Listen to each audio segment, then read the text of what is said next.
out your phone and share it.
New seasons of life.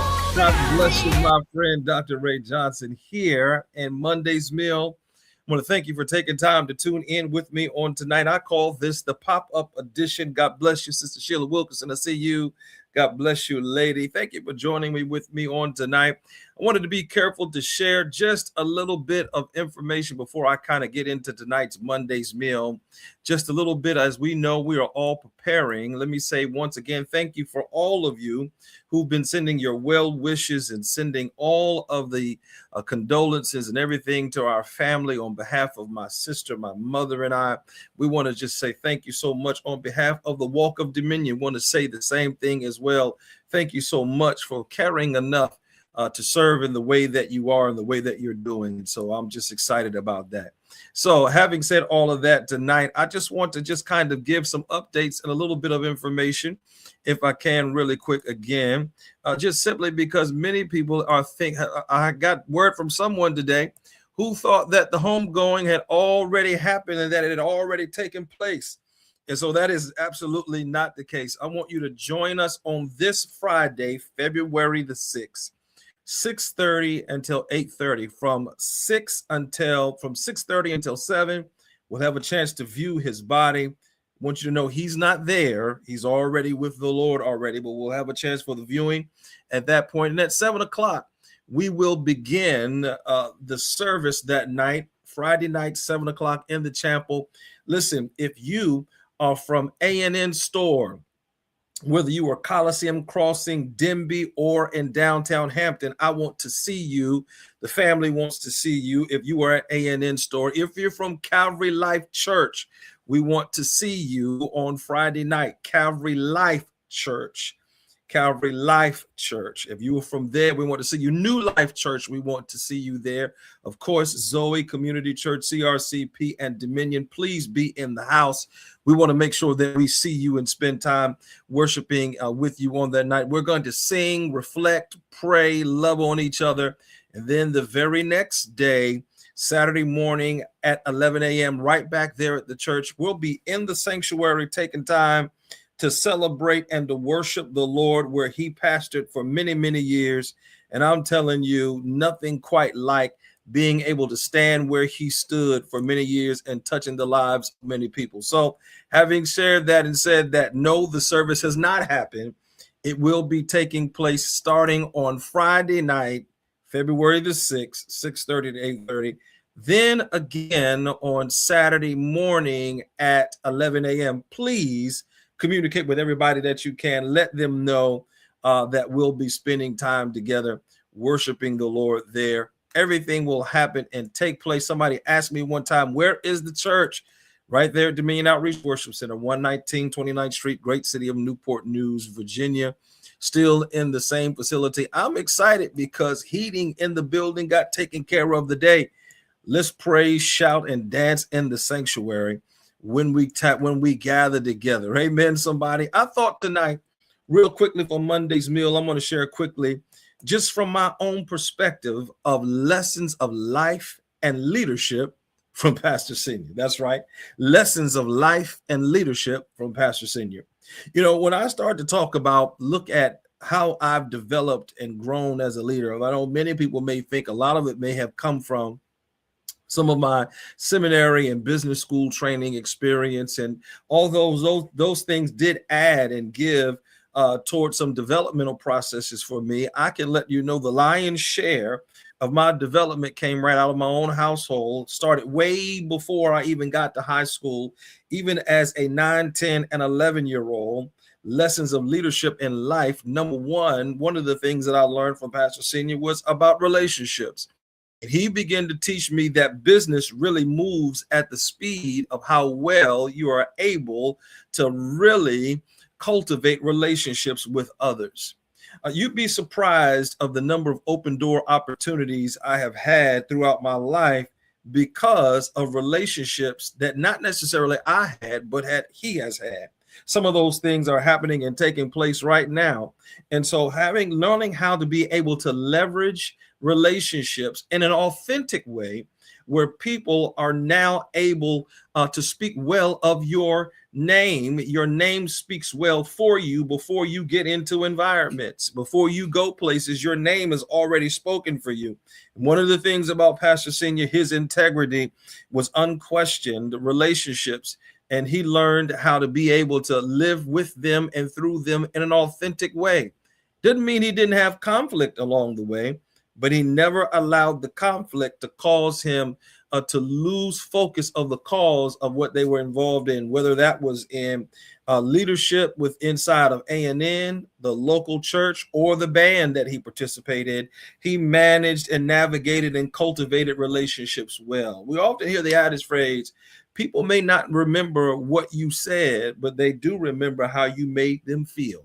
And he's one of those persons that cultivated relationships where people really felt the love of God, the presence of God. Even in moments of correction and discipline, they still felt the hand of the Lord in that. Number two, not only with relationships, but you've got to be real in regards to your relationships. Pastor Senior, probably one of the realest people that I knew. I put a post out there about saying how I said how many people thought that they knew him. And because of his humble demeanor, and sometimes even he would be silent in circumstances. And then he began to say this. I don't know if you caught this post where I talked about, he said, oftentimes people want the blessings and promises of God without understanding that God is first moved by principle. And then he said, we want things to happen in our way and on our time, when really it's about God's way and his time. And he went on to say, when I asked him the question, why do you remain so silent when these things are happening and taking place in your life? And then he said, who am I to get in the way of God's process in people's lives as he's bringing them to the point of understanding his principles? And I'm telling you, that one right there, that one just knocked me all the way out. I'm telling you, blew me all the way away. So when I start to talk about lessons of life and leadership, one is relationships. Two, you've got to be real and authentic in your relationships. And that's all the way from when you are establishing patterns and boundaries and training people how to treat you, and when you have decided that you are going to discontinue in connection with others at the same time. One thing about him is he was always real. And the very last one for Monday's meal tonight, when I started to talk about lessons of life and leadership from Pastor Raymond R. Johnson Sr., the last one I would say, he fought tooth and nail, not so much to be right, but to walk in a righteous way. Somebody put them inside of the chat for me.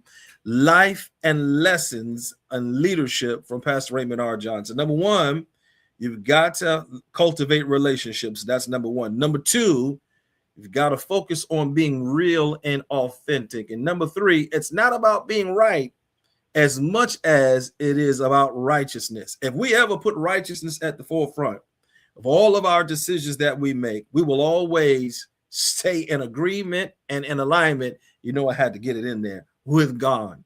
And so I want to thank you for tuning in on tonight. I hope that these little bit of nuggets of truth help move you toward your life man's date and Monday's meal. Again, one more time, homegoing taking place. We're viewing on Friday, right at 6:30 p.m., 6:30 to 7. We'll view 7 to 8:30. We'll sing. We'll hear from those he's been connected with. If you're from Calvary Life, New Life, Zoe Community, CRCP, Dominion, ANN, Huntington High School, the Charlie McClendon and the Magnificence. If you're from any of those, we got to see you in the place Friday night, and then we'll all celebrate together come that Sunday morning. Since it is Black History Month, how could I close it out without talking about the Black History moment with Raymond R. Johnson? Many people forget that he was one of the first Black retail managers right there in downtown Hampton. Yeah, he was. He was one of the first Black retail managers in downtown Hampton at ANN. And I was just sharing with my wife that he managed the financial operation of not only downtown Hampton, but Coliseum Crossing and the store in Denby. He managed it financially without a computer, but by hand. And his books were always balanced at the end of shifts, at the end of the week. And he progressively graduated up, so much so to the point where they kept on promoting him, where he was responsible for 3 stores, and those who worked under him went on to work in those stores where he maintained supervisory relationships over 3 stores on the peninsula. I'm telling you, the first Black retail manager among them in downtown Hampton and throughout the peninsula. I hope that this has been helpful for you tonight. And each of those relationships, he managed them by being real and authentic and seeking to look for what was right in each and every one of those. I hope that this tonight has been helpful for you and that it has been meaningful to you tonight in Monday's meal. We'll see you again soon, real soon, my friend. Take care. Hope to see you this weekend. God bless you. Bye-bye.